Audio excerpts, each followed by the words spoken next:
Assalamualaikum warahmatullahi wabarakatuh. Perkenalkan, nama saya Indah Kusuma Wardani, NIM 035.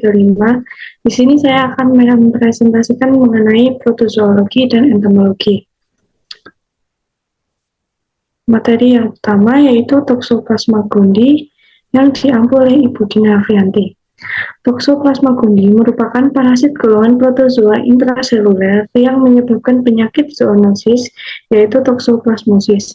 Gejala toxoplasmosis dapat berlangsung tanpa gejala hingga menimbulkan gangguan neurologis berat, bahkan kematian pada individu imunokompromised. Klasifikasi dari Toxoplasma gondii sendiri yaitu subkingdom Protozoa, kelas Sporozoa, subkelas Coccidia, genus Toxoplasma, spesies Toxoplasma gondii.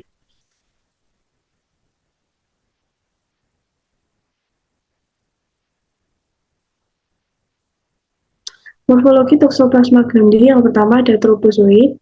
Ciri-cirinya membelah aktif, intraseluler, motil, bergerak meluncur, meregang, bergelombang, atau rotasi. Yang kedua tropozoid atau bradyzoid, membelah perlahan, infeksi, menahun, atau kronik, stadium istirahat, berada dalam jaringan kista. Yang ketiga, ookista atau sporogoni. Ookista yang bersporulasi dibentuk di dalam sel epitel usus halus kucing. Selanjutnya, siklus hidup dari Toxoplasma gondii sendiri. Toxoplasma gondii awalnya berbentuk bradyzoid yang ditelan oleh kucing, kemudian memasuki tahap siklus seksual pada saluran cerna kucing, di mana pada akhirnya akan menghasilkan oosit yang mengandung sporozoid dan keluar melalui feses. Oosit umumnya membutuhkan 1-5 hari untuk melakukan sporulasi dan bersifat infektif. Oosit yang berada dari feses kucing atau air yang tercemar kemudian masuk ke tubuh manusia melalui rute oral dan menjadi trakizoid yang kemudian dapat menyerang jaringan syaraf dan otot serta dapat menjadi kista bradyzoid pada jaringan. Parasit ini juga dapat menular melalui transfusi darah, transplantasi organ, dan transplasental. Cara penularannya yang pertama melalui makanan, minuman, air, tanah, transplasental, transfusi darah, transplantasi organ, dan wadah kotoran hewan. Pencegahannya pertama menjaga kebersihan diri dan lingkungan sekitar rumah. Yang kedua menerapkan pola makan higienis dan cara hidup sehat dengan mencuci sayur dan buah menggunakan sabun. Yang ketiga mencuci tangan sesering mungkin, memakai sarung tangan saat kontak dengan tanah atau parasit dan saat membersihkan kotoran kucing. Yang kelima menghindari kontak langsung dengan daging yang sedang diproses. Yang keenam memberi pakan hewan komersial.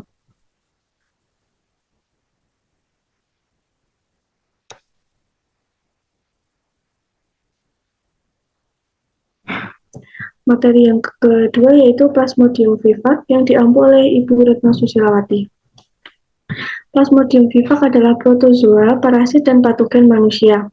Plasmodium vivax adalah salah satu dari 4 spesies parasit malaria yang umumnya menyerang manusia.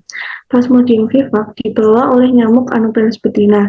Nyamuk ini menyebabkan malaria tertiana tanpa pengobatan berakhir dalam 2-3 bulan.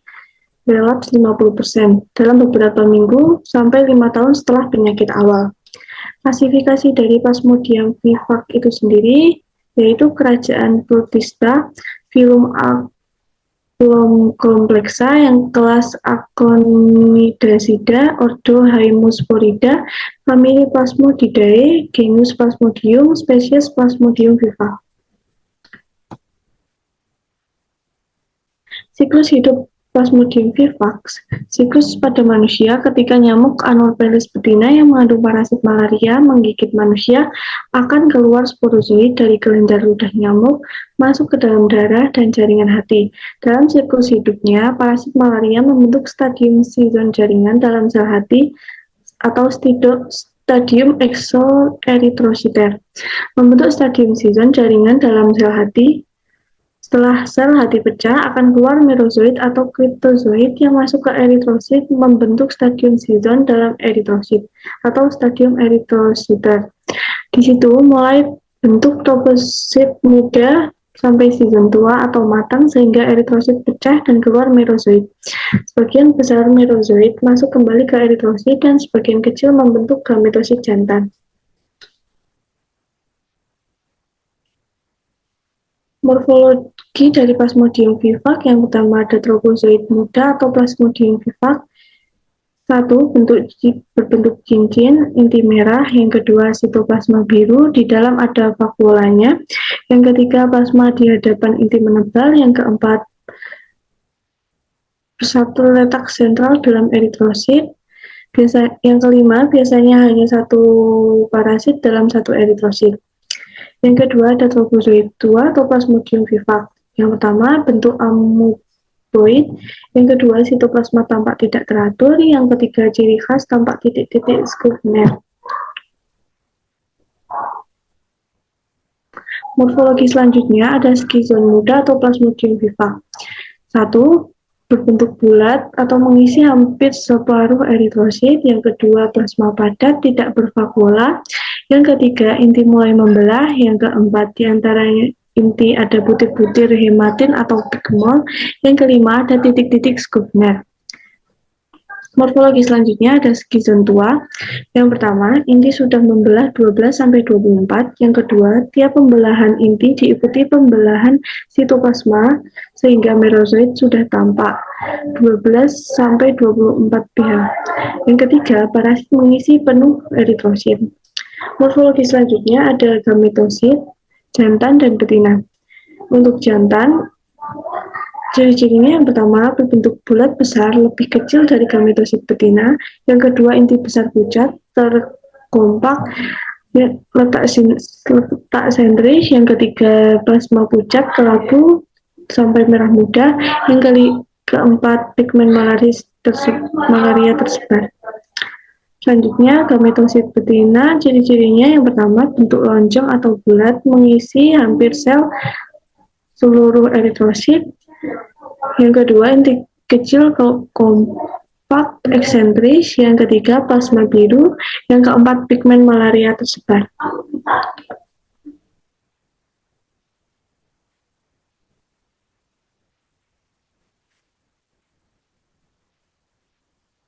Materi selanjutnya yaitu Plasmodium malaria yang diampu oleh Ibu Retno Susilawati.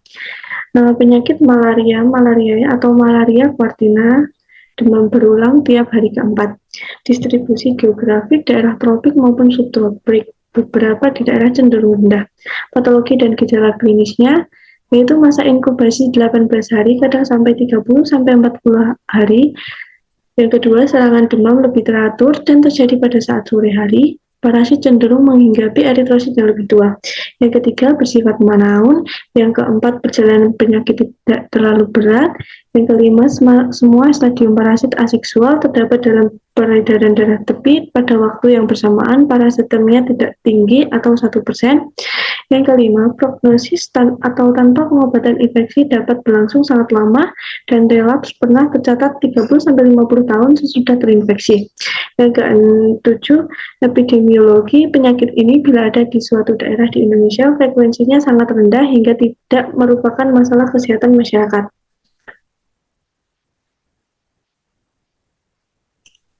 Morfologi Plasmodium malariae yaitu yang pertama ada tropozoid, ukurannya kecil, jumlahnya sedikit, bentuk yang sering ditemukan yaitu cincin sampai bulat atau kompak sitoplasma teratur, tebal. Yang kedua, inti tunggal dan besar sitoplasma, teratur, padat, pigmen berjumlah banyak, tersebar berwarna kuning pada stadium lanjut. Yang kedua ada skizon, ukurannya kecil kompak, jumlah sedikit, stadium lanjut terdiri dari 6-12 merozoid, biasanya 8 yang tersebar tidak berkelompok dan pigmen berkumpul. Yang ketiga ada gametosit, stadium muda sulit dibedakan dengan tropozoid lanjut. Stadium lanjut, bulat, kompak, inti tunggal, jelas, pigmen tersebar, dan kasar. Berikut ini merupakan gambar morfologi dari Plasmodium malariae. Yang ini merupakan tropozoid muda, tropozoid tua, dan gametosit.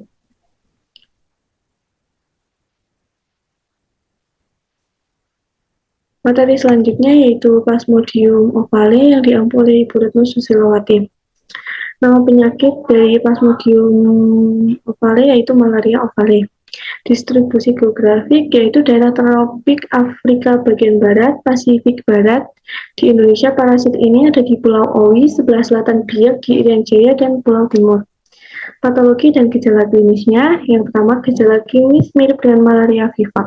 Serangan yang terjadi hebat, tetapi penyembuhan sering secara spontan. Yang kedua, parasit sering berada dalam darah dan mudah ditekan oleh spesies lain yang lebih virulen. Yang ketiga, prognosis malaria ovale penyakitnya ringan dan sembuh sendiri tanpa pengobatan. Yang keempat, epidemiologi tidak merupakan masalah kesehatan masyarakat di Indonesia karena frekuensi rendah dan sembuh sendiri. Morfologi dari Plasmodium ovale, yang pertama ada tropozoid, ukurannya lebih kecil dari vivax, jumlahnya biasanya sedikit, bentuk yang sering ditemukan yaitu cincin sampai bulat atau kompak. Intinya tunggal, menonjol, sitoplasmanya agak teratur, tebal, pigmen kasar tersebar. Yang kedua ada skizon, ukurannya lebih menyerupai Plasmodium malariae, jumlahnya sedikit, stadium lanjut terdiri dari 4-12 merozoid, biasanya 8, yang tersebar, tidak berkelompok, pigmen berkumpul. Yang ketiga ada gametosit. Stadium muda sulit dibedakan dengan tropozoid lanjut. Stadium lanjut bulat mungkin lebih kecil dari Plasmodium vivax. Inti tunggal jelas, pigmen tersebar kasar. Ini merupakan gambar morfologi dari Plasmodium ovale. Selanjutnya ada materi Plasmodium falciparum yang diambil oleh Ibu Retno Susilowati. Plasmodium falciparum adalah protozoa parasit, salah satu spesies Plasmodium yang menyebabkan penyakit malaria pada manusia. Protozoa ini masuk pada tubuh manusia melalui nyamuk Anopheles betina. Plasmodium falciparum menyebabkan infeksi paling berbahaya dan memiliki tingkat komplikasi dan mortalitas malaria tertinggi. Klasifikasi dari Plasmodium falciparum sendiri yaitu kingdom Haemosporodia, divisio Nematoda, subdivisio Laveran, kelas Protozoa, ordo Haemosporodia, genus Plasmodium, spesies falciparum.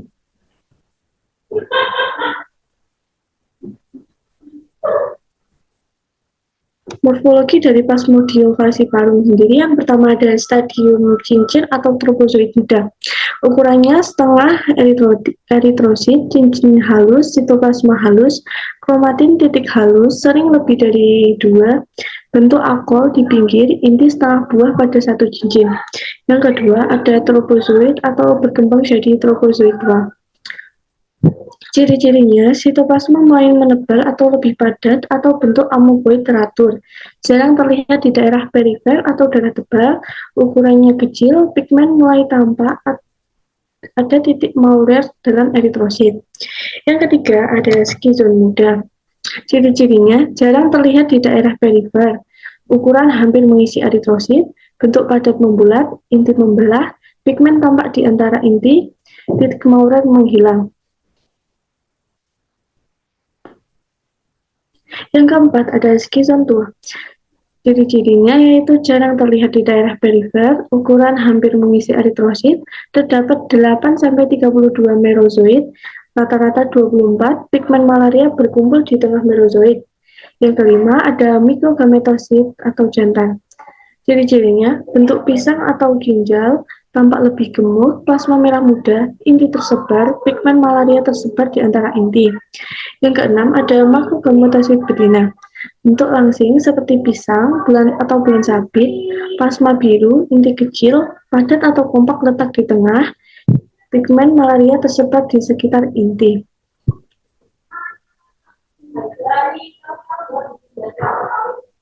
Selanjutnya ada materi Balantidium coli. Balantidium coli adalah spesies parasit dari Ciliata alveolata yang menyebabkan penyakit balantidiasis. Ini adalah satu-satunya anggota filum Ciliata yang diketahui bersifat patogen bagi manusia. Balantidiasis adalah zoonosis. Manusia memperoleh infeksi dengan menelan makanan dan air yang terkontaminasi tinja yang mengandung kista, E. coli, penyebaran kosmopolite, Hospes reservoir yaitu monyet dan babi. Infeksi ditularkan melalui jalur fekal oral. Klasifikasi dari Balantidium coli sendiri yaitu genus Balantidium, phylum Ciliopora, nama ilmiah Balantidium coli, famili Balantididae, ordo Vestibuliferida, penyakit balantidiasis. Morfologi dari Balantidium coli sendiri yang pertama ada tropozoid. Ciri-cirinya yaitu lonjong berukuran 60-70 mikron sampai 40-50 mikron. Sitostom sama dengan mulut, tidak punya usus. Sitopuk sama dengan anus. Silia di sekitar mulut lebih besar atau adoral cilia. Memiliki dua nuklei, yang pertama makronukleus besar berbentuk ginjal dan yang kedua terletak di cekungan mikronukleus kecil. Sitoplasma memiliki satu atau dua vakuola kontraktil, vakuola makanan atau berisi makanan, leukosit, eritrosit, dan bakteri. Yang kedua ada kista, ciri-cirinya yaitu berbentuk bulat, berukuran 30-60 mikron, memiliki dua nuklei yaitu makronukleus dan mikronukleus, memiliki dua dinding lapis, memiliki kadang terdapat vakuola kontraktil.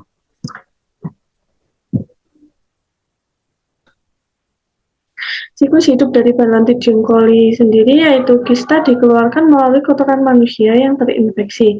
Manusia memperoleh infeksi dengan menelan kista melalui makanan atau air yang terkontaminasi. Di usus, kista mengalami eksistasi untuk melepaskan tropozoid. Tropozoid membelah dengan pembelahan benar. Ini ensitis saat melewati usus besar dan diekskresikan dalam tinja.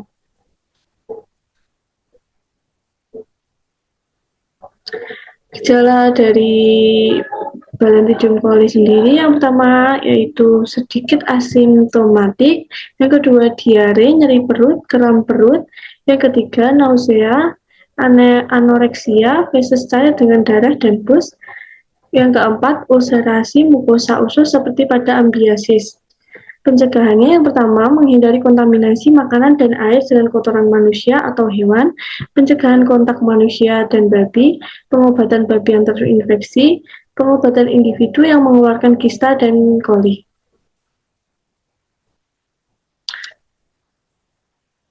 Selanjutnya ada materi mengenai Entamoeba histolytica yang diampuli Ibu Riris Jatmikandari.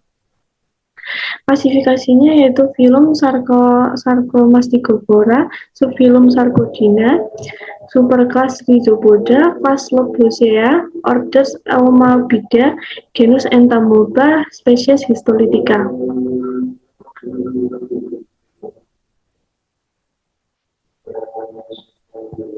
Morfologi Entamoeba histolytica yang pertama ada tropozoid.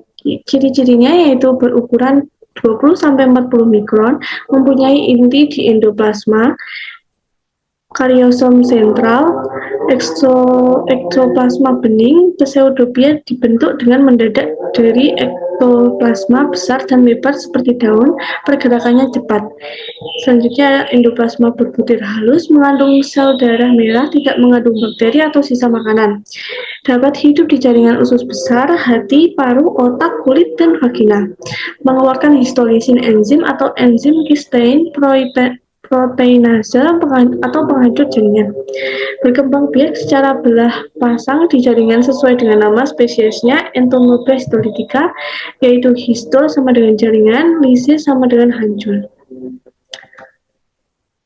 Yang kedua ada minuta, ciri-cirinya yaitu yang pertama besarnya 10-20 mikron, yang kedua inti terdapat di endoplasma, yang ketiga endoplasma tidak mengandung sel darah merah, mengandung bakteri dan sisa makanan, yang keempat eksoplasma tidak nyata atau hanya tampak bila membentuk pseudobia, yang kelima pseudobia dibentuk lamban sehingga gerakannya lambat.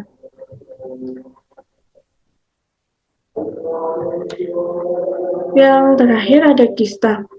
Ciri-cirinya yaitu dibentuk di rongga usus besar, ukurannya 10-20 mikron, berbentuk bulat atau lonjong, mempunyai dinding kista, mempunyai inti, biasanya berinti 1 atau 4, kadang berinti 2. kariosom sentral, di endoplasma terdapat benda kromatoid yang besar dan vakuola glikogen, atau keduanya dianggap sebagai makanan cadangan.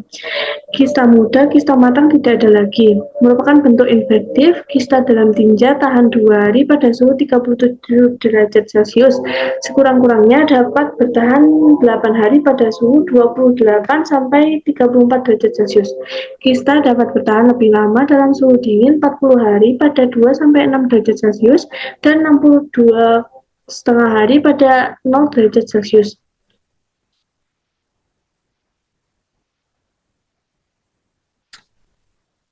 Siklus hidup dari Entamoeba histolytica sendiri, yaitu daur hidup Entamoeba histolytica memiliki 3 stadium, yaitu bentuk histolytica, minuta, dan kista. Bentuk histolytica bersifat patogen dan dapat hidup di jaringan hati, paru, usus besar, kulit, otak, dan vagina.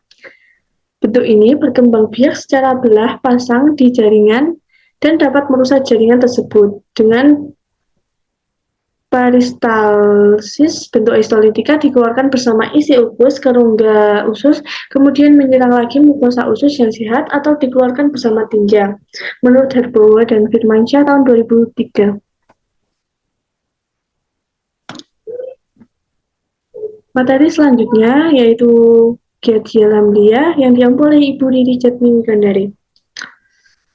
Giardia lamblia merupakan flagellata usus, mempunyai nama lain Lamblia intestinalis atau Giardia intestinalis. Penyakitnya yaitu giardiasis, hidup di duodenum dan yeyunum bagian atas dengan cara melekatkan diri pada usus, kadang dijumpai pada kandung empedu dan saluran empedu. Klasifikasi dari Giardia lamblia sendiri yaitu domain Eukaryota, takson Excavata, filum Metamonada, ordo Diplomonadida, famili Hexamythidae, genus Giardia, spesies Giardia lamblia.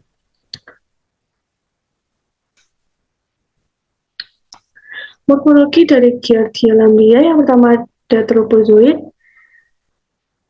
memiliki ciri-ciri bentuk seperti buah bir, bilateral simetris, panjang 10-20 mikron, lebar 5-7, ada batil isap besar di ventral, ujung anterior melebar dan membulat, ujung posterior meruncing, piriformis, permukaan dorsal cembung, permukaan ventral cekung, tidak invasif, hidup di usus.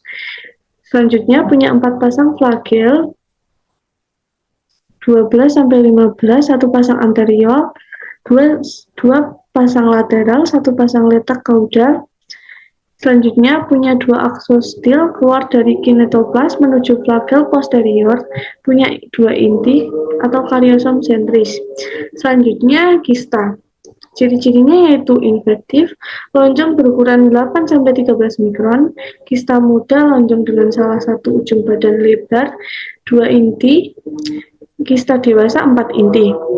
Inti terletak di salah satu ujung kariosom, letak tidak tetap.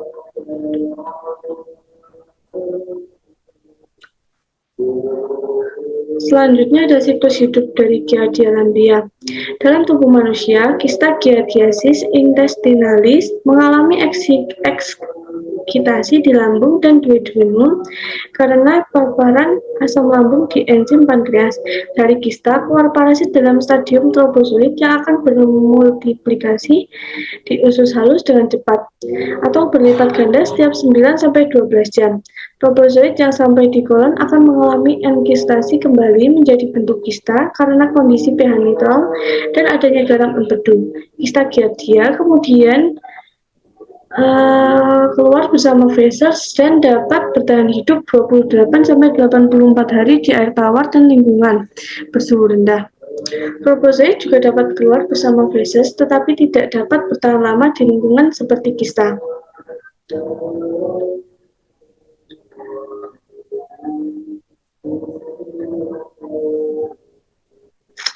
Materi selanjutnya ada flagellata darah jaringan yaitu Trypanosoma gambiens yang diampu oleh Ibu Riri Jatmini Gandari. Ciri-cirinya yang pertama hidup di plasma darah atau kelenjar getah bening otak, Hospes definitifnya manusia, hospes perantaranya lalat CC atau Glossina palpalis dan Glossina tachinoides mempunyai dua stadium, yaitu flagellata berbentuk langsing memanjang melengkung, yang kedua non-flagellata berbentuk bulat atau lonjong. Selanjutnya, inti berbentuk bulat lonjong, letaknya di tengah, berperan dalam penyediaan makanan. Selanjutnya, kinetoplast berbentuk bulat, letak di depan atau di belakang inti, lebih kecil dari inti. Terdiri dari dua komponen, yaitu blepharioplas dan parabasal body. Flagel untuk pergerakan, undulating membran flagel yang melingkari badan parasit yang membentuk kurva-kurva selaput di permukaan tubuh parasit, jumlah tergantung dari panjang badan sitoplasma.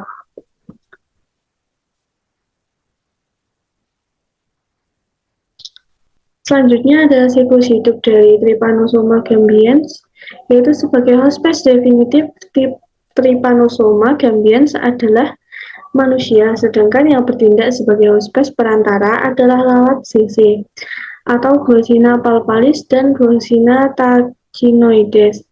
Melalui gigitan Glossina, stadium Trypanosoma metasklik masuk ke dalam tubuh manusia dan tumbuh menjadi bentuk Trypanosoma.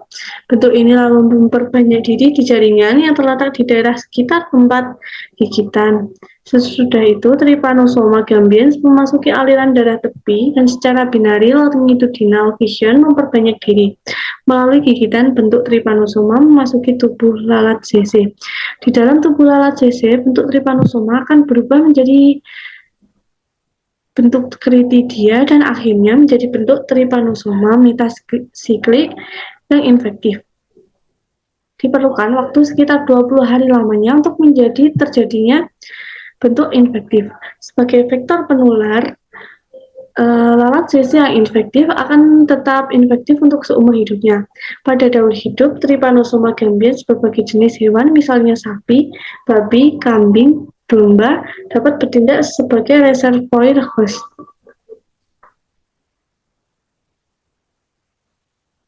Selanjutnya ada Trichomonas vaginalis. Ciri-cirinya yaitu vagillatal sentral atau habitat genitalia wanita dan pria, dan juga saluran kemih.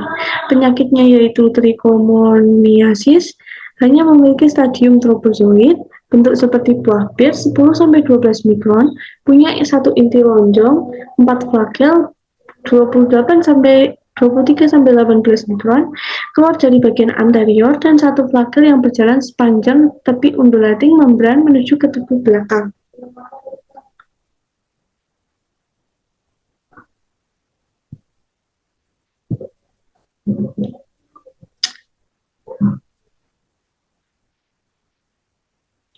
Materi selanjutnya ada Diptera atau nyamuk yang boleh di Ibu Dina Avianti.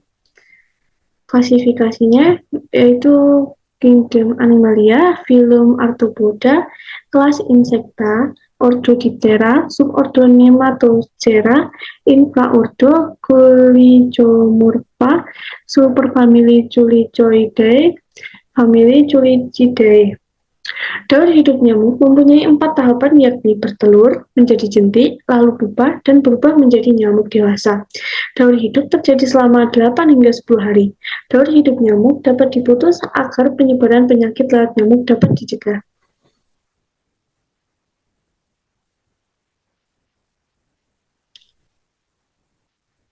Identifikasi Diptera, telur Anopheles mempunyai ciri yaitu telur mempunyai alat apung. Yang kedua, diletakkan satu persatu di permukaan air. Yang kedua ada telur Aedes, yaitu telur tanpa alat apung menempel pada dinding kontainer atau tempat penampungan air tepat di atas permukaan air jernih. Yang ketiga ada telur jelek, ciri-cirinya telur tersusun seperti rakit di atas permukaan air keruh. Yang keempat ada telur Mansonia, ciri-cirinya telur tersusun bergerombol, salah satu ujungnya memusat pada satu titik, sedangkan ujung yang lain meruncing, melekat pada daun tanaman air yang mengapung. Selanjutnya ada identifikasi larva. Yang pertama ada larva Anopheles. Ciri-cirinya, larva tidak bersifon, tetapi mempunyai sepasang lubang spirakel pada segmen abdomen ke-8. Di bagian dorsal abdomen tersusun lempeng dari kitin dan terdapat sikat atau bulu palmata pada samping kiri dan kanan segmen abdomennya. Sewaktu istirahat, sejajar dengan permukaan air. Yang kedua adalah larva Aedes. Larva mempunyai sifon atau trompet pada segmen abdomen dan sewaktu istirahat sifon membentuk sudut di permukaan air jernih. Sifon dengan satu bekas rambut di seberang dista pekten. Yang ketiga adalah larva julek. Larva mempunyai sifon terompet pada segmen abdomen. Sewaktu istirahat, sifon membentuk sudut di permukaan air keruh. Sifon dengan lebih dari satu berkas rambut di seberang dista pekten. Yang keempat adalah larva mansunia. Ciri-cirinya, larva mempunyai sifon terompet pada segmen abdomen, ujung sifon dengan katup penembus dan menancap atau melekat pada akar-akar tanaman air. Selanjutnya ada identifikasi pupa. Yang pertama ada pupa Anopheles. Ciri-cirinya sifon pendek, tumpul dengan celah pada satu sisinya. Yang kedua ada pupa Aedes. Ciri-cirinya sifon agak panjang, bagian tepi pedal berduri pendek atau Aedes aegypti, bagian tepi pedal berbulu panjang atau Aedes albopictus. Yang ketiga adalah pupa julek, ciri-cirinya sifon panjang dan ramping, tepi pedal halus. Yang keempat, pupa mansunia, sifon dengan katup penembus dan melekat pada tumbuhan air.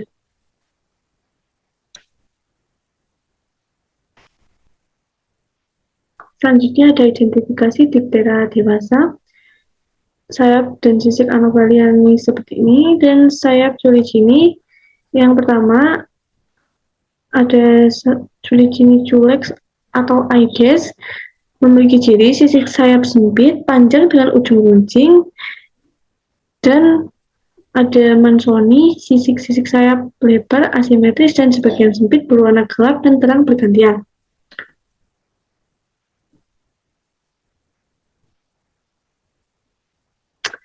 Materi selanjutnya ada Siponoptera atau Stenocephalides yang diambil oleh Ibu Lilik Setiawati Ningsih. Yang pertama ada Stenocephalides canis, mempunyai ciri-ciri kepala berbentuk bulat, mempunyai genalkom dan protonotalkom. Spina pertama pada genalkom lebih pendek dari spina kedua. Yang kedua ada Stenocephalides felix.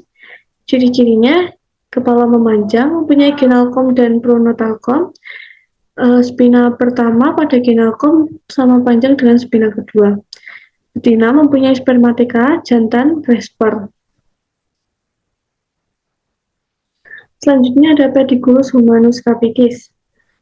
Tuma hanya parasitik pada manusia, kosmopolit, prevalensi tinggi pada iklim dingin, penularan dengan kontak langsung atau barang pribadi. Pterus pubis ditularkan dengan kontak seksual. Spesies Pediculus humanus capitis atau corporis Pterus pubis. Selanjutnya ada Pterus pubis. Kutu kemaluan atau Pterus pubis adalah serangga parasit kecil yang dapat menempati area berambut di tubuh manusia, terutama di rambut kemaluan. Parasit ini hidup dengan cara menghisap darah melalui kulit dan dapat menimbulkan rasa gatal pada area yang dijangkitnya. Pterus pubis memiliki bentuk morfologi yang berbeda bila dibandingkan dengan spesies dari Pediculus humanus capitis. Berbentuk seperti kepiting dan lebih suka untuk tinggal di area yang berambut seperti pada pubis, tapi juga dapat berada di area berambut seperti ketiak, dada, perut, dan kelopak mata.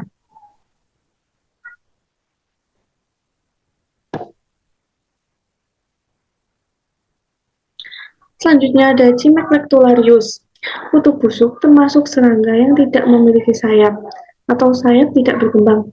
Bentuk tubuhnya lonjong dan pipi serta berwarna kecoklatan. Tetapi setelah menghisap darah manusia, bentuknya menjadi bulat dan warnanya agak kemerahan. Tubuhnya ditutupi oleh rambut-rambut yang sangat tipis dan pendek dengan panjang tubuh berkisar antara 5-7 mm. Kutu busuk memiliki kurang lebih 9 ruas pada bagian perutnya atau perut. Terdapat ciri khas dari famili Gimicidae, yaitu memiliki bau yang tidak sedap atau bau busuk. Organ tubuh yang digunakan untuk menghisap darah mamalia disebut bekantan. Saat kutu busuk menghisap darah, belalai akan menjulur ke depan yang digunakan untuk menekan dan menghisap.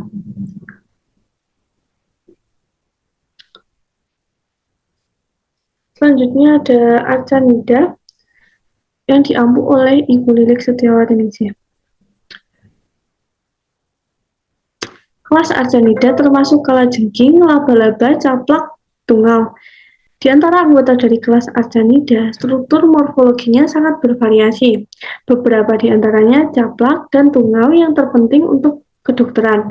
Arcanida berasal dari kata arcena yang artinya laba-laba.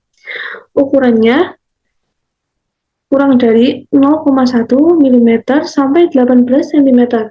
Perbedaan Arcanida dengan kelas lainnya adalah tidak adanya antena yang biasanya terdapat di kepala. Kelas Arcanida memiliki 3 ordo, antara lain yang pertama ada Araneida atau laba-laba, yang kedua ada Scorpionida atau kalajengking, yang ketiga ada Acarina atau caplak dan tungau.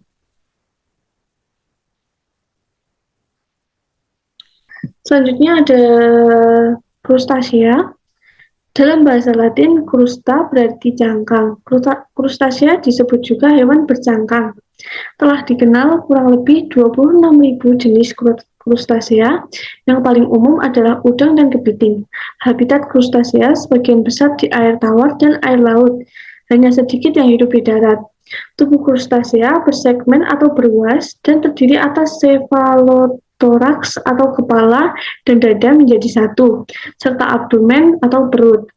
Bagian anterior atau ujung depan tubuh besar dan lebih lebar, sedangkan posterior atau ujung belakangnya sempit. Pada bagian kepala terdapat beberapa alat mulut, yaitu 2 pasang antena, 1 pasang mandibula untuk menggigit mangsanya, 1 pasang maksila, 1 pasang maksiliped. Maksila dan maksiliped berfungsi untuk menyaring makanan dan mengantarkan makanan ke mulut. Alat gerak berupa kaki atau 1 pasang setiap luas pada abdomen dan berfungsi untuk berenang, merangkak, atau menempel di dasar perairan.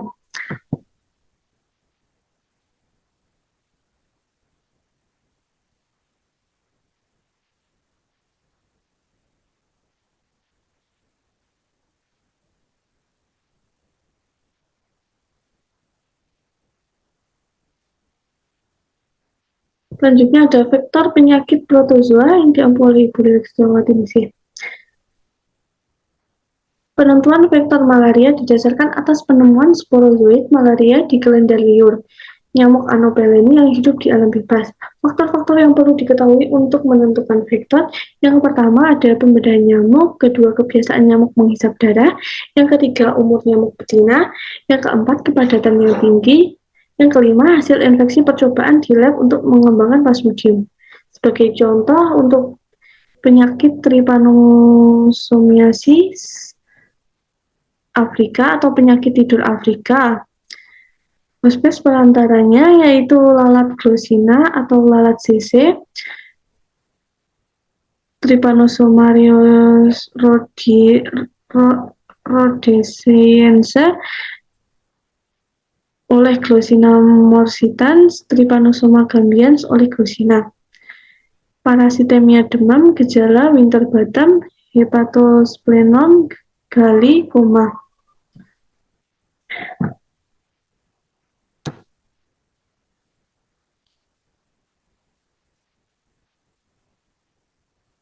Demikian yang saya sampaikan, kurang lebihnya mohon maaf. Saya akhiri. Wassalamualaikum warahmatullahi wabarakatuh.